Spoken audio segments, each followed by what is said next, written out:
What's up, everybody? Welcome back to another episode of the VeVe Vintage Podcast. This is a solo episode where I'll be talking about the latest VeVe AMA that took place today. Today is Monday, July 31st. So I won't be able to look at the camera the whole time because I'm reading from my note, but I guarantee you'll get everything good from this AMA. So the first topic that I talked about was the San Diego Comic-Con.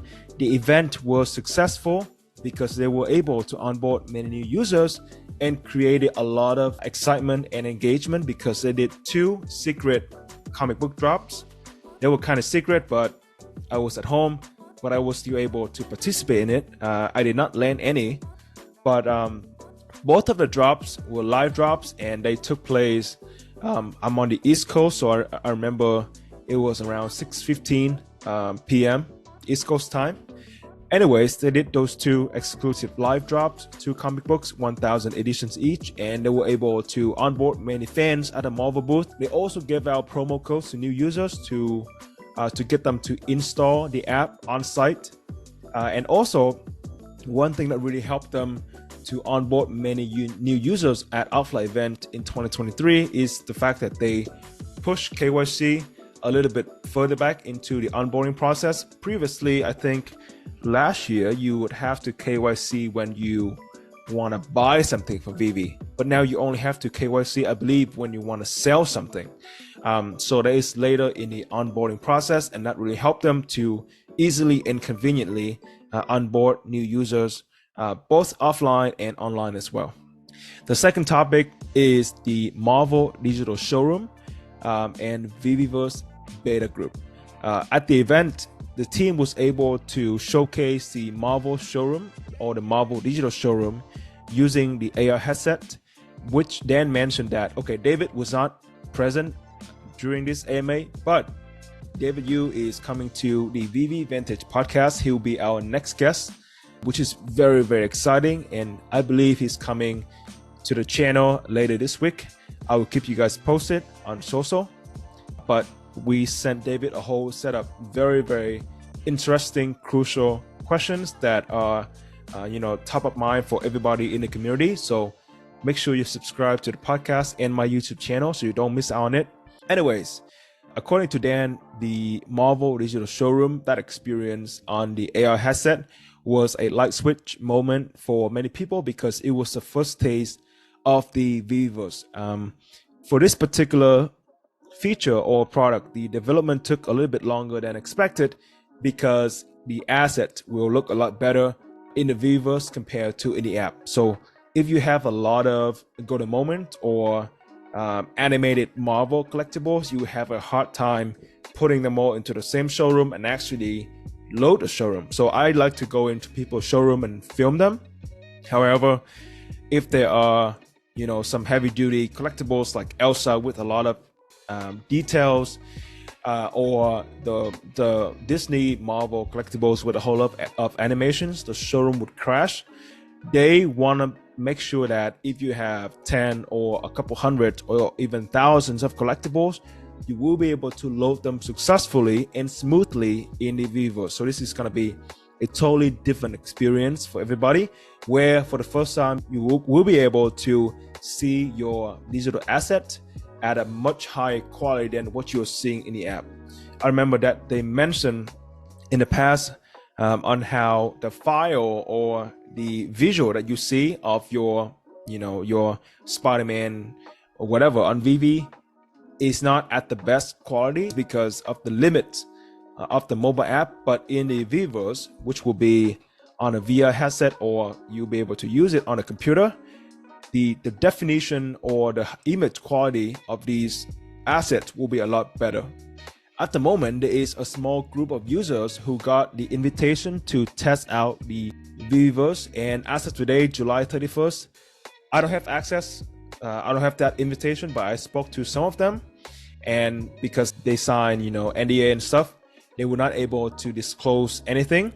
But they did tell me that they don't have access to it yet. So I believe the folks who got the invitation will be able to access the VeVeVerse in the next few days, maybe next week, who knows. But I don't have access, I don't have that invitation, so I don't know. Dan mentioned that they will improve the social features in the VeVeVerse. So if you've been using the VeVe app for a long time, like I do, since early 2021, the social features, the social feed in the app sucks. Okay, for a content creator like myself, I like to post a lot on the social feed. I'm not able to do it efficiently because, like, if you want to post a photo, you have to have the photo in a specific VeVe folder, and then you have to share it on the feed. You cannot do it on the web app. That's not available yet. So, for me, going from creating a nice graphic to have it on my phone, put it in a folder and put it in an app, that's so many steps. Anyways, and also we are not able to really communicate with each other on a social feed at the moment, simply because there's not really like a chat functionality. But in the VeVeVerse, they mentioned that there will be voice chat, text chat, and other creator tools. So for example, you can bring in shapes and other 3D artworks to add into your VeVeVerse home. So that's pretty exciting. And so the goal for this very tight beta group is to make sure that everything works. And Dan is pretty confident with the ability for people to customize their VeVeVerse homes. And he'll be in touch with some of these beta users to get their direct feedback. So that's pretty exciting. I hope that they will be able to allow more users to experience it. But, I don't expect anything for the next couple weeks. And then Mitch came on stage and talked about localization and app updates. They do have a consistent schedule of app updates, which is bi-weekly, so every 2 weeks, just like when you get your paychecks for most of us, myself included. They also hit capacity on team headcount. Basically, at the moment, they are fully staffed. So they have people for all the functionalities of the app and OMI. And now they're focusing on staff onboarding due to the high learning curve from this particular industry, and also resource optimization on the different areas of the app. On localization and accessibility will be priorities, because if they want to be a global product, a global company, they need to cater it to the local communities. Specifically, they recently added 4 new languages, and they expect to add more in the near futures. Astro Boy was kind of the first drop of localization, and they're also thinking about Chinese IPs as well.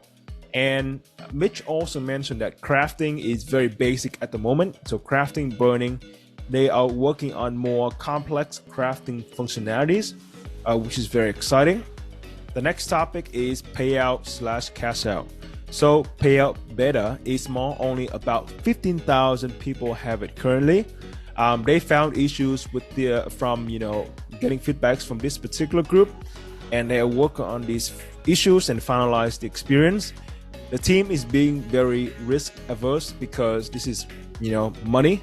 That's why it's taking time, but there's a lot going on in the background. All right, this is probably the most exciting news of the day, and after I heard about this news and I shared it on social, people were super excited.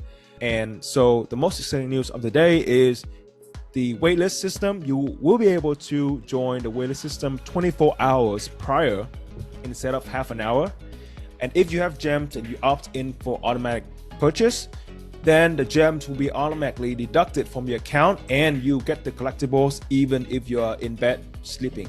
So this particular new addition to VeVe will work really well with the folks from Australia and New Zealand, because I believe our drop time, so I'm on the East Coast, that is around 11 a.m. It's about 2 to 3 a.m. their time. So, that's when people sleep. So when I post this news on Facebook and Twitter, people got really excited. Somebody said that this is great from Australia. Auto buy is awesome. And I think that will really work for everybody, because even though the majority of VeVe users are based in North America and Europe, we do have fans elsewhere, and this will accommodate everybody pretty much. But not only for the global collectors of VeVe, even myself, sometimes I would get into a waitlist and then I will forget about it, because maybe at 11 I'm having a meeting or something else that will have my attention. So I miss out on that purchase if I get selected from the waitlist. So having that will be pretty convenient for me. And I bet for many other people as well. I think they would need to, give out some info on how they would actually implement it. Because what happens if you don't have enough gems? What happens if you have a problem with the purchase? How long will it take for the system to basically decline your request to purchase and have that collectible back in the queue? Those kind of things. The other thing that related to the waitlist system is the problems with the rebound. So Mitch explained that the waitlist system has two phases. The first phase is the waitlist itself. So that's when you join the waitlist. The waitlist will close about 5 minutes before drop time, and then you get selected or not selected. Okay, that is the first phase. The second phase is the rebound, and that's where the problems happen. To be honest, I don't really understand the problems that they're facing in the background because it sounds very technical to me. So I'm not going to try to explain it, but I can tell you the problems that the users are facing today would be like if you want to go for drop, sometime you will get stuck on the order received processing message for a long time. Sometimes you would receive the message failed to purchase, please try again. And then some people would see the green truck, which is a good sign, right? But without a mint number. And that means that you are not getting that collectible and your gems will not be deducted. So there's all kinds of issues related to the rebound aspect of waitlist. Anyways, this is going to be a main priority for them, and they're trying to fix it. Okay, but they guarantee that this is a randomized selection. The waitlist is a randomized selection. The first phase of the waitlist does prioritize KYC users. So the KYC users and the non-KYC users who go for the waitlist drop, the folks who have KYC will have a much higher chance of landing that collectible or comics. It's just something to know. And then if the drop doesn't get sold out, then those collectibles / comics will go to the open pool. And that is a combination of KYC and non-KYC users. But again, the good thing is you will be able to join the waitlist 24 hours prior to the drop. And if you have gems and opt in for automatic purchase, then the gems will automatically deducted from your account, and you will get the collectibles even if you are in bed sleeping, or if you are driving and you cannot make it, or if you have meetings, those kinds of things. So that's going to be very, very convenient. Next up is the Master Collector program. They are still facing new issues on point calculation. At the moment, accuracy is the main focus. They do have accuracy for about 98% of users at the moment. They're just working on that 2% to get to as close to perfection as possible. The problem is that they're dealing with years of data and millions of transactions. This is very, very complicated system, but they want to tell you that the work is happening in the background. And if you have issues with your points, you can submit a support ticket, and the team will address the tickets on a case-by-case basis. They did mention that they were making a lot of progress on MCP, and they were getting into the fun part of MCP. However, because of the waitlist issues, they had to allocate some resources for waitlist. But the focus now is still to get as much benefits out as possible, because they are very well aware that there are users with millions of points and even users without millions of points. We want to spend those points on something. We want to make the app more fun. So I guess the one word summary for MCP is soon. There is no update for the AMA utility program, which is kind of disappointing. So this is one of the main questions that I will be asking David when he comes on to the channel. But they did mention that there is a team actively working on AMA, but they need to firm up communications and plan before they make the announcement. But a lot of things are happening in the background with regards to AMA. So stay tuned on that. That is it, everybody. Let me know what you think in the comment section below. Personally, I am pretty excited to see that 24-hour waitlist drop, because that will accommodate a lot of folks in different areas globally. And I know that when the waitlist system came out, I talked to some friends who live in Europe, and they had a really hard time landing drops with the instant buy now system. But because of the waitlist, they were able to land drops. So they got pretty excited. And now with a 24 hours drop time, that's gonna help everybody. If you live in Australia, New Zealand, or if you're busy, or if you're out driving and you still wanna get the drops, you will be able to do that. So that's pretty exciting. I'm a little bit disappointed that there's no news on OMI. It's been a while, but regardless, it is good to get some news on the VeVeVerse, because now we can really see that commitment from Marvel to collaborate with VeVe to bring that experience, that fandom to everybody at a totally different, much better level. The experience will be pretty mind-blowing. I've never tried it, but I'm sure it's gonna be really good. It's also good to hear from Mitch and Dan, because usually it will be David or Alex who do all the talking, and it's been a while since we get some updates on the behind the scene development of the app. But other than that, let me know what you think in the comment section below. Remember to subscribe to the VeVe Vantage podcast. Our next interview will be with David. That's going to be very exciting. We sent him a list of very good questions that will address the biggest concerns of the community. So hopefully that interview will take place at the end of this week. So make sure you subscribe to the VeVe Vantage podcast in my YouTube channel so you don't miss out on it. Thank you so much. I hope to see you again next time. Peace.